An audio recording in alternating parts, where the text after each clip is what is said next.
Halo teman-teman semua, balik lagi ya, kita bahas-bahas soal-soal tentang P3K Guru dengan materi pokok P3K Guru yang terbaru sesuai dengan surat edaran ya. Nah, di sini ada di nomor 85, yaitu tentang guru ahli pertama, ada 39 poin. Nah, sebelum kita ke soal lagi, setelah kemarin kita bahas-bahas soal yang 39 poin ini, teman-teman harus membedakan ya teknik untuk tes, kemudian materi pokok itu seperti apa. Jadi kita tetap SCT ya teman-teman ya, tetap situasi kerja sederhana. Sedangkan materi apa yang akan diberikan tentang P3K Guru yaitu tidak jauh daripada 39 poin ini. Tapi bentuknya SCT, tetap menggunakan 5 poin. Nah, poin 1 sama dengan poin 5 ya. Let's go lagi teman-teman ya, kita ke soal nomor 1. Di sini tentang profil pelajar Pancasila nih teman-teman. Ada soal seperti ini. Anda melihat seorang siswa di kelas Anda sedang diejek oleh siswa dari kelas lain karena perbedaan agama. Apa yang akan Anda lakukan? A. Mengajak siswa lain untuk menghormati perbedaan agama dan mendukung teman Anda. B. Berbicara dengan guru atau pihak sekolah untuk menyelesaikan konflik tersebut. C. Mengabaikan kejadian tersebut dan fokus pada kegiatan belajar. Berarti kalau mengabaikan kita langsung delete ya teman-teman ya. Yang D. Membela teman Anda secara tegas dan mencoba mengedukasi siswa lain tentang pentingnya menghormati perbedaan agama. Ini bisa kita checklist. Yang E. Mencoba mengalihkan perhatian siswa yang sedang meledek dengan membicarakan topik lain yang lebih positif. Ini tidak memberikan ini teman-teman ya. Tidak tidak memberikan solusi yang nyata. Nah, lihat ini kita akan langsung delete. Jadi opsi yang paling tepat adalah yang D teman-teman. Membela teman Anda itu membela teman Anda itu berarti di sini bisa terjadi bukan seorang gurunya atau di sini melihat siswa tersebut. Jadi opsi D ini adalah opsi yang paling tinggi teman-teman semua. Membela teman Anda secara tegas dan mencoba mengedukasi siswa lain tentang pentingnya menghormati perbedaan agama dalam situasi ini. Penting untuk tidak hanya melindungi teman Anda tetapi juga untuk mengedukasi siswa lain tentang pentingnya menghormati perbedaan agama. Jadi ada poin lebih teman-teman dengan mengedukasi dan membela teman tersebut. Jadi kita akan pilih opsi D karena opsi ini memiliki poin paling tinggi yaitu poin 5 seperti itu. Oke. Nah, ini kalau misalkan contoh-contoh soal yang masuk di profil pelajar Pancasilanya bisa jadi seperti ini. Karena kan kita harus dileburkan menjadi SJT itu seperti apa bentukannya. Oke. Let's go lagi teman-teman ya, kita ke soal nomor 2.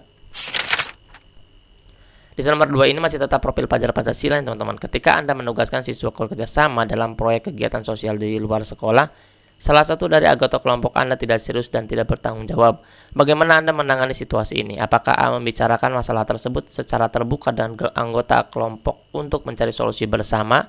B. Mengabaikan perilaku anggota kelompok yang tidak bertanggung jawab dan menyelesaikan proyek sendiri? C. Mencari bantuan dari guru atau pembimbing untuk menyelesaikan masalah di antara anggota kelompok? D. Mendorong anggota kelompok tersebut untuk lebih fokus dan serius dalam menyelesaikan proyek? E. Memberikan dukungan dan motivasi ekstra kepada anggota kelompok yang kesulitan untuk terlibat lebih aktif. Nah, kita akan pilih yang mana teman-teman tentang kegiatan sosial di luar sekolah. Salah satunya anggota kelompok siswa Anda itu tidak serius dan tidak bertanggung jawab. Bagaimana yang kita akan pilih? Teman-teman, yang paling tepat adalah yang A. Membicarakan masalah tersebut secara terbuka dengan anggota kelompok untuk mencari solusi bersama. Dalam situasi ini, penting untuk membicarakan masalah secara terbuka dan mencari solusi bersama untuk memastikan kelancaran proyek tersebut. Seperti itu. Jadi teman-teman kita akan pilih opsi-opsi yang berlaku untuk pengembangan diri. Kemudian kita akan pilih yang berkolaborasi. Kalau dalam berkolaborasi ini ada sedikit masalah, maka kita akan tentukan atau kita akan berikan solusi untuk kebersamaan ini, yaitu tentang membicarakan masalah tersebut secara terbuka dengan anggota kelompok yang lainnya sehingga bisa mencarikan solusi bersama. Seperti itu ya. Lagi-lagi teman-teman ya, kita ke soal nomor 3. Masih tentang profil Pancasila teman-teman. Anda menyadari bahwa salah satu siswa Anda tidak membuang sampah pada tempatnya di area sekolah. Apa yang akan Anda lakukan? A. Mengingatkan teman Anda secara sopan tentang pentingnya menjaga kebersihan lingkungan sekolah. B. Bersama-sama membersihkan sampah dan mendiskusikan tentang pentingnya menjaga kebersihan sekolah. C. Mencari petugas kebersihan dan meminta mereka untuk membersihkan sampah tersebut. D. Membentuk tim kebersihan sekolah untuk meningkatkan kesadaran tentang pentingnya kebersihan. E. Membuat poster atau pengumuman untuk meningkatkan kesadaran tentang pentingnya membuang sampah pada tempatnya. Jadi yang paling tepat yang mana teman-teman? Ternyata yang A ya. Mengingatkan teman Anda secara sopan tentang pentingnya menjaga kebersihan lingkungan sekolah. Dalam situasi ini, penting untuk mengingatkan teman secara sopan dan mengajarkan pentingnya menjaga kebersihan lingkungan sekolah. Nah, ini teman-teman semua pasti ke-distract dengan opsi E. Yang opsi E ini membuat poster atau pengumuman untuk meningkatkan kesadaran tentang pentingnya membuang sampah pada tempatnya. Sedangkan di sini teman-teman, di sini sudah ada kegiatan langsungnya yaitu membuang sampah tidak pada tempatnya. Jadi di sini teman-teman semua kita harus berikan jawaban yang proaktif lagi, yaitu mengingatkan, menegur dengan baik dan sopan sehingga tidak ada konflik dari satu siswa dengan siswa yang lain atau satu guru dengan siswa yang lain seperti itu. Jadi kita akan pilih option A yang memiliki poin paling tinggi, yaitu poin 5. Oke, let's go lagi teman-teman ya, kita ke soal nomor 4. Ini tentang teori Gagner lagi nih teman-teman. Seorang siswa tampak sangat antusias dan tertarik pada materi yang akan diajarkan. Apa yang akan Anda lakukan untuk memfasilitasi ketertarikan siswa tersebut? A. Meningkatkan tuntutan dan standar untuk menguji ketertarikan siswa tersebut. B. Memberikan pujian secara berlebihan agar siswa tersebut semakin termotivasi. Kalau memberikan pujian secara berlebihan tidak akan kita pilih. Nah, yang C. Memberikan materi yang lebih mendalam dan kompleks untuk meningkatkan keterlibatan siswa. Boleh kita checklist dulu. Yang D. Membatasi informasi yang diberikan agar siswa tidak merasa terlalu terbebani. Kita langsung delete. E. Memberikan tambahan bahan bacaan atau tugas tambahan yang sesuai dengan minat siswa. Boleh kita akan checklist. Nah, tapi opsi yang paling tepat adalah yang mana teman-teman? Ternyata yang E. Memberikan tambahan bahan bacaan atau tugas tambahan yang sesuai dengan minat siswa. Gagner mendorong pemberian stimulus tambahan yang sesuai dengan minat siswa untuk mempertahankan dan meningkatkan ketertarikan siswa dalam materi yang diajarkan. Di sini sesuai dengan minat siswa itu adalah poin paling tinggi ya teman-teman ya, ini yang akan kita pilih sesuai dengan option-option di mana ya akan kita pilih yang mana yang paling jago. Jadi option yang A, B, C, D, E ini adalah kita akan pilih option E sebagai option yang paling tinggi nilainya, itu poin 5 seperti itu. Oke, let's go lagi ya teman-teman ya, kita ke soal nomor 5. Soal nomor 5 ini learning objektif nih teman-teman soalnya. Anda memiliki seorang siswa yang tampak kesulitan dalam memahami konsep yang diajarkan. Apa yang akan menjadi langkah pertama Anda dalam membantu siswa tersebut? A. Memberikan tugas tambahan untuk meningkatkan pemahaman siswa. B. Mencoba menerapkan pendekatan pengajaran yang berbeda. C. Mengabaikan kesulitan siswa dan fokus pada siswa yang lebih unggul. Jelas ini kita langsung delete aja yang C. Yang D. Membatasi interaksi. Jelas kita langsung delete. E. Menyarankan siswa tersebut untuk mencari bantuan di luar sekolah. Ini langsung kita delete karena kita harus berikan solutif dari gurunya dulu teman-teman. Kalau misalkan gurunya tidak bisa, baru kita keluar ya. Nah, sisa yang A dan yang B. Yang A adalah memberikan tugas tambahan untuk peningkatan pemahaman siswa. B. Mencoba menerapkan pendekatan pengajaran yang berbeda. Jadi opsi yang paling tepat adalah yang B. Kenapa bisa yang B? Mencoba menerapkan pendekatan pengajaran yang berbeda. Dalam situasi ini, langkah pertama yang tepat adalah mencoba pendekatan pengajaran yang berbeda untuk memastikan bahwa setiap siswa itu memahami konsep yang diajarkan dengan cara yang lebih efektif. Jadi opsi B ini akan kita pilih. Kita akan pilih untuk memberikan obat dari clue yang soal nomor 5 ini, yaitu kesulitan dalam memahami konsep yang diajarkan seperti itu. Jadi kita akan pilih tentang pendekatan pengajaran yang berbeda. Oke, let's go lagi teman-teman ya, kita ke soal nomor 6. Masih di learning objektif nih teman-teman. Selama ujian Anda memperhatikan seorang siswa yang tampak mencontek dari teman sebelahnya. Apa yang menjadi langkah pertama Anda dalam menangani situasi ini? Apakah A. Menghukum siswa tersebut secara tegas di depan seluruh kelas? Kalau di depan seluruh kelas kita langsung delete aja karena nggak boleh. Yang B. Membicarakan masalah tersebut secara pribadi setelah ujian selesai. Boleh kita checklist dulu. Yang C. Melaporkan siswa tersebut kepada pihak sekolah tanpa memberikan peringatan terlebih dahulu. Ini nggak baik ya teman-teman ya, karena harus diberikan peringatan dulu.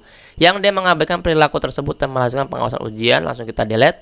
E. Menegur siswa tersebut secara tegas dan memberikan kesempatan untuk mengakui kesalahannya. Boleh kita checklist dulu. Nah, opsinya adalah antara B dan E nih teman-teman semua. Tapi yang akan kita pilih adalah option E. Kenapa bisa option E? Kita menegur dulu siswa tersebut secara tegas dan memberikan kesempatan untuk mengakui kesalahannya. Dalam situasi ini penting untuk menegur siswa secara tegas, namun memberikan kesempatan untuk mengakui kesalahannya sebelum mengambil langkah-langkah lebih lanjut lagi, sehingga dia ada sikap kejujuran ya teman-teman, ya ada karakter jujur di situ untuk memberikan yang terbaik untuk siswa tersebut. Nah, di situ menegurnya jangan sampai ada di depan kelas ya teman-teman ya, karena di sini kan tidak ada kalimat atau kata yang menegur di depan kelas, tapi menegur siswa tersebut secara tegas. Bisa saja dia di luar kelas atau misalkan di ruang pribadi. Jadi option A ini akan kita pilih sebagai option yang paling tinggi poinnya, itu poin 5 seperti itu. Oke, let's go lagi ya teman-teman ya, kita ke soal nomor 7.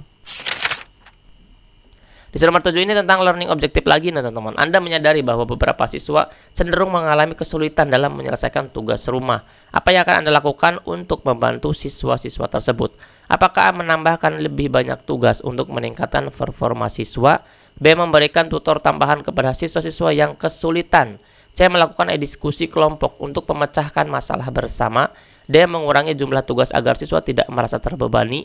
E. Mengabaikan masalah tersebut dan mengharapkan siswa menyelesaikan tugas dengan sendirinya. Jadi opsi E yang akan kita pilih ya teman-teman ya. Ini akan kita delete saja dan lihat A, B, C, D-nya teman-teman semua. Kita akan pilih yang mana nih. Nah, menambahkan lebih banyak tugas jelas ini kita akan delete. Memberikan tutor tambahan untuk yang kesulitan boleh kita checklist. Yang C, melakukan diskusi kelompok untuk memecahkan masalah bersama. Nah, ini yang tepat adalah yang C teman-teman. Melakukan diskusi kelompok kemudian dia bisa memecahkan masalah bersama.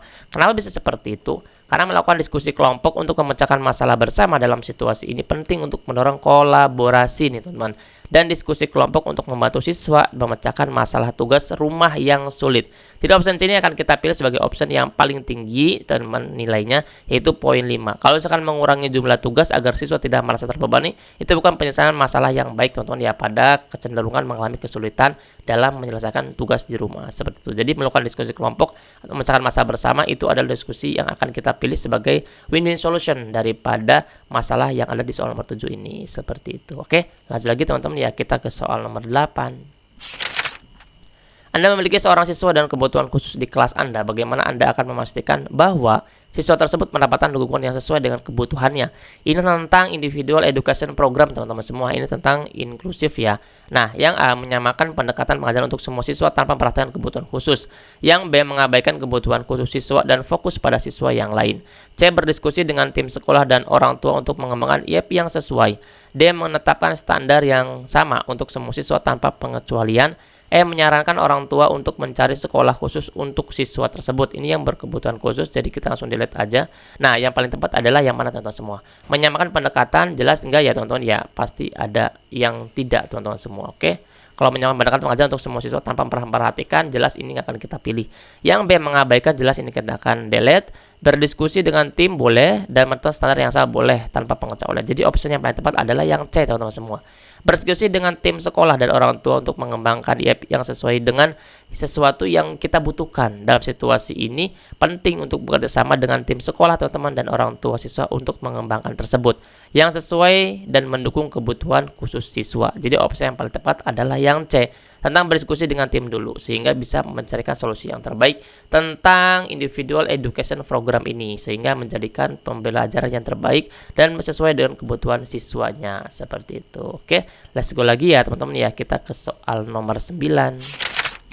Ini masih tentang individual education program nih teman-teman. Soalnya adalah Anda memiliki kelas dengan siswa yang memiliki tingkat kemampuan belajar yang beragam. Bagaimana Anda akan mengelola pembelajaran di kelas agar sesuai dengan kebutuhan individu siswa? A, mengharuskan semua siswa untuk menyelesaikan tugas dengan kesulitan yang sama. B, memberikan tugas tambahan kepada siswa yang lebih unggul secara akademik. C, mengelompokkan siswa berdasarkan kemampuan secara tetap tanpa perubahan. D, menggunakan berbagai strategi pengajaran dan bahan pembelajaran yang sesuai dengan kebutuhan individu. E, mengabaikan perbedaan kemampuan siswa dan fokus pada kurikulum utama.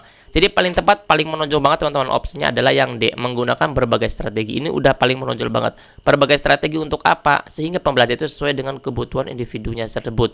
Jadi opsi D ini akan kita pilih teman-teman sebagai opsi yang paling tinggi nilainya, yaitu poin 5. Menggunakan berbagai strategi pengajaran dan bahan pembelajaran yang sesuai dengan kebutuhan individu.